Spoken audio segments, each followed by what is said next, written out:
What's going on, all you wild pyro enthusiasts? It's your two favorite uncles back here. I'm Logan McGee, and that's my friend over there. I'm Uncle Henry Hill, and I have telekinesis. Don't you mean these wild rascals are back to talk about probably one of my most anticipated films of the year after watching the trailer? Yes, I'm talking about the 2022 film Firestarter.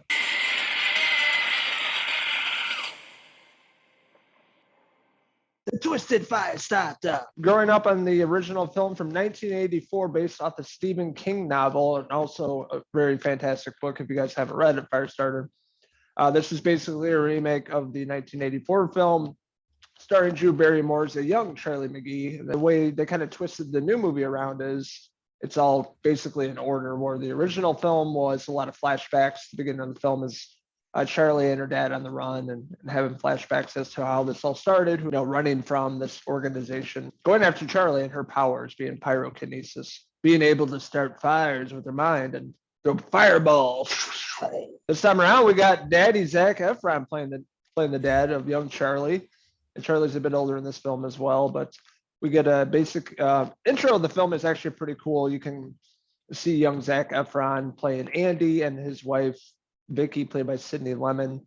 They take this experimental drug that basically gives them the psychokinetic powers. And the intro of the film is them younger going through the testing and everything and how they got the powers, and then how Charlie came around being a young kid and getting these powers, also pyrokinesis, and being a baby and being able to start fires, which was a cool setup. I agree. Yeah, the setup had me very interested from the get-go. I thought it was going to go to some cool places, but unfortunately, it didn't match up with the beginning. The pace of the movie and just the feel of it felt a little off for me. It felt like it was flat. It never got going really.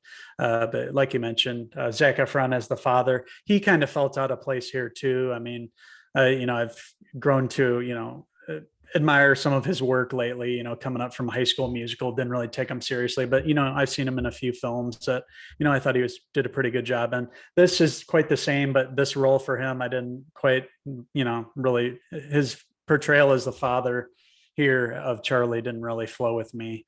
But right away, what I noticed from the film after the opening scene there and everything, I noticed the score for it, and it was instantly recognizable as a John Carpenter score. We both love John Carpenter, obviously, and another cool score that he made here. It sounded like classic John Carpenter, and he's working with his son, and yeah, it sounded like something that would have been back in his, one of his early movies. Yeah, it reminded me much of like Halloween 3. A lot of the synth parts, They Live.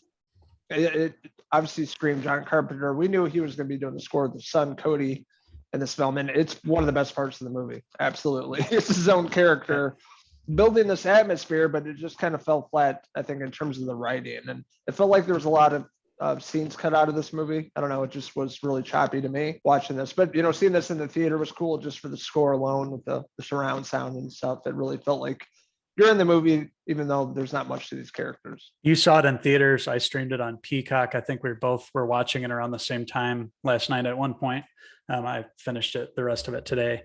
But yeah, I'm somebody who hasn't even seen the original, but after seeing this film, I want to go back and revisit that because I can see the potential in this, updated remake here. And I did like a few things from it. There were some cool scenes with her using her powers. I just wish we got to see a little bit more of that, and maybe got a little, gorier with blood and stuff. I thought there could have been some extra scenes with her because that was the coolest part of the movie, seeing the powers at play. And, one of the problems with it, though, was the heavy reliance on CGI, whereas the original, I think you said, has a lot more practical effects, which is what I would want to see out of the movie like that. There was one scene that looked pretty cool, which I think was probably CGI, but it looked cool, where the guy had half the face burnt, and you could see the intact side. It looked kind of cool. It reminded me of Gus Fring from Breaking Bad, the whole scene. So some cool scenes, but heavy reliance on CGI, and like you mentioned, the movie felt choppy to me too. It's kind of like they're on the run after a while, and it just kind of strayed from some of the backstory, which I would have liked to have gotten more of. I felt like just watching about 15 minutes of the original film, in the beginning, they do a much better job of setting everything up with the experiment and this drug that they take. And I also noticed Aunt Heather Locklear as the mom in the original. Oh yeah, I forgot about that. She definitely was Yeah. young Drew Barrymore, but yeah, even the mom in this was kind of wasted. They had more of a, like, Yeah. it felt like a story with her, how her and Andy took this experimental drug, got their powers, had a baby. Kind of sets up like with the original film with the father and the daughter being on the run, ending up at a farmhouse. But yeah, I just didn't feel like Zac Efron and the main actress Ryan Cara Armstrong. She was great in American Horror Story. I just didn't feel like they had a lot of chemistry together as like a father and daughter would have. I mean, he's single in real life, so he's not like me or you who has a kid who's felt that kind of bond, just felt kind of acted out and, more like a older brother with a sister, really. So that's how it felt for me anyway. Yeah, it sounds like you felt the same. We had Michael Grays as Rainbird. I guess the story with him is, I think he's supposed to be the mom's brother. Is he related to I think he's related to the mom in this film. That's why he's kind of going after. Yeah, and it has to do with the shop, basically giving them these powers, and then brings in his character Rainbird. They call him in. He's like a janitor, and like, we have this job for you, is to find Charlie, get her, to this facility, and it really sets up the story. But he was, I didn't really care for his character as much as George C. Scott's character of this in the original film, because he had more of a personality, where this guy was really kind of quiet.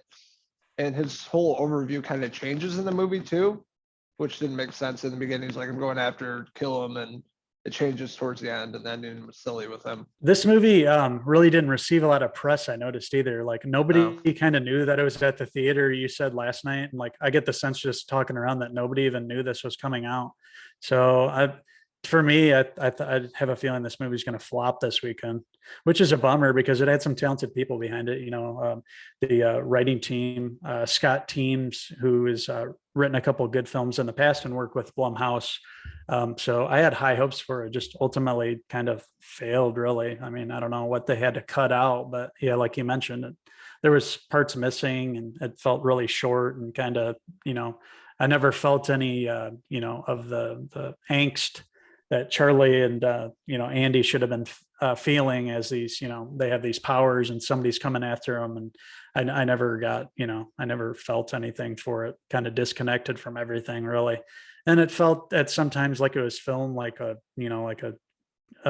network TV show. It kind of had that filming quality. It didn't look very cinematic to me there for some reason. So just a lot of things that check the box of skip for me on this one, and only a few things that I really liked, like the score and a couple scenes, but overall I was pretty let down by the movie. Yeah, and you actually interviewed Scott Teams. Yep, that's right. He was, one of my very first interviews, if not the first one. Yep. Yeah, and he was talking about writing this back then. Yeah, so this is a few years ago. So we really excited for this, adapted from Stephen King novel, Scott Teams, Halloween and other films. And then we have director Keith Thomas, a pretty decent cast. It just didn't really work out. It was a great idea, just poorly executed, or I don't know what happened in the cutting room floor, but if they cut out more, it just didn't feel like it flowed like the first film. And this kind of goes in order, which I didn't really like. And it felt like nothing was really on the line. It was just, like predictable. Yeah. Where the movie was going, and you just never really got attached to that. Same exact feelings as you. And you have seen the original. You're a better judge of this movie than me as far as, what it could have been and what it should have been, especially compared to the original. It sounds like it just was kind of sloppy and thrown together, unfortunately. Just the casting was wrong. Ryan Armstrong was good as Charlie, I thought. But I have a feeling that Drew Barrymore was probably, much better in the original. So it just kind of didn't work, unfortunately. Yeah, if you guys want to check out a really good movie, check out the original 1984 films, Firestarter. Excellent. It really stands the test of time with almost 40 years later. Still excellent. A very young Drew Barrymore, one of her first films. A million times better in this role than the new actress Ryan Cara Armstrong. She's a little older, just didn't work. But yeah, this one just didn't work for me across the board. We're very excited for this. Everybody attached to it, and just fell flat. The score is excellent. A few really great scenes with young Charlie and some decent performances. So that being said, I'm going to give the brand new Firestarter a 2.5 out of 5 Charlie McGee hair pieces. And I'm going to be nice and give Firestarter 2022 a 3 out of 5 Zac Efron Dreamboat hair pieces. So we're interested in hearing your guys' thoughts on the brand new Firestarter film. What'd you like about it? What didn't you like about it? What do you like best about the original film? Let us know in the comments below. And don't forget to hit subscribe. Also, check out these wild boys on our Facebook, Twitter, Instagram, and our website, Cinephellas.com for the latest, greatest TV movie news and reviews. And of course, our YouTube channel right here. I had a good time reviewing this Firestarter with you, mate. Unfortunately, we didn't like it, but it was still cool talking about it with you and talking about the original. I am going to watch the rest of the original now. At least I can say I got something from this movie. Yeah, definitely check it out. And I was getting spoiled there for a minute because I've been in the movies 9 times this year, which is crazy since the pandemic. A lot of great movies coming out. I've been spoiled. A lot of good ones hitting theaters recently. Northman, Doctor Strange. But this one just didn't work for me. And it's definitely a movie I would say watch it on Peacock. But I was really looking forward to this, being a fan of the novel in the first movie. Just another remake we really didn't need. So these two wild boys are about to go back and listen to some Prodigy Firestarter. Until the next Cinephellas movie review, I'm Uncle Henry Hill. And I'm Uncle Logan McGee. Cheers!